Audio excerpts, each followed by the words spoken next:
seule l'image et la ressemblance peut exalter le cœur de Dieu. Amen. Je vous donne un exercice. Prenez votre miroir à la maison. Mirez-vous dans le miroir. Regardez le visage d'autres, vous allez fuir le miroir. Amen. Mais lorsque vous vous voyez vous-même dans la glace, alors vous commencez à prendre toutes sortes de poses. Vous faites ça pour voir. N'est-ce pas? Vous vous contemplez. Si c'est un autre visage, vous allez crier. Alors l'adoration, ça permet à Dieu de nous voir tel qu'il est. Voilà pourquoi c'est strictement réservé à ceux qui sont délivrés. Pourquoi? Ils sont affranchis de la nature qui les empêche à ressembler à Dieu. La Bible dit, revêtez-vous de la nouvelle nature créée à l'image et à la ressemblance de Dieu. Lorsque le Seigneur vous voit, les paroles que vous prononcez ne sont pas seulement des paroles, si on peut dire, linguistiques ou bien toute cette diction que vous prononcez, non. C'est en fait, vous êtes en train de reconnaître à Dieu quelque chose qu'il a déposé en vous. Amen. L'adoration, c'est en fait de chercher, quand vous êtes devant le trône, vous dites à Dieu, Seigneur, regarde ce que tu es.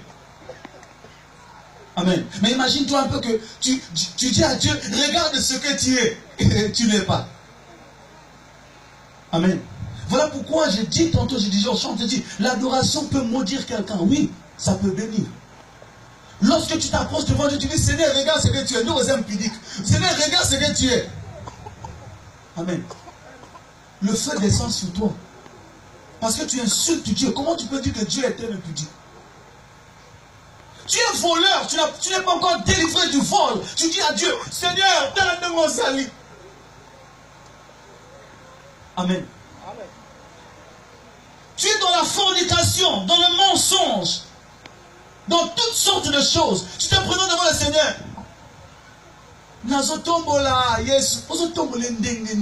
Parce que les paroles que tu dis n'ont pas d'effet lorsque tes paroles-là ne sont pas vie en toi. Lorsque tes paroles-là n'incarnent pas ton identité. Les paroles, en fait, ce n'est que le parfum. Dites-moi un peu, vous avez déjà vu une mangue qui a l'odeur de citron? Comment est-ce que vous avez déjà vu, c'est pas moi, des goyaves qui ont le goût des safou? Alors, le parfum qui sort en nous doit être le résultat de ce que nous sommes. Alors, si nous sommes créés à l'image de Dieu, lorsque nous élevons nos voix, c'est l'image de Dieu qui parle. Dieu s'entend lui-même. Dieu se voit lui-même en train de le remplir d'éloges. C'est comme s'il se voyait dans le miroir en train de dire, tu es vraiment beau, tu es vraiment saint. C'est ça, cette adoration que nous sommes venus faire. Et ça ne se prend pas à la légère. Ceux-là qu'on parle sur la terre, parce qu'ils ont reconnu, seuls ceux qui ont l'image peuvent résister devant l'image. La Bible dit, personne ne peut voir Dieu et rester en vie. Alors s'ils sont restés devant Dieu, voir pendant longtemps, ce qui veut dire qu'ils ont vaincu la mort. S'ils ont vaincu la mort, c'est parce qu'ils ont reçu la nature de celui qui a vaincu la mort. Voilà pourquoi ils ont passé le temps devant Dieu pour le remarquer. Ceux qui n'ont pas cette nature vont périr. Mais ceux qui ont l'éternité, on ne peuvent demeurer éternellement devant le trône pour remarquer que celui-là vit de siècle en siècle sur le trône. Je vous invite à laisser un peu. Je vous invite. Abandonnez un peu notre race. Regardez, Dieu n'a pas besoin de tous ces déguisements que tu te fais pour l'adorer.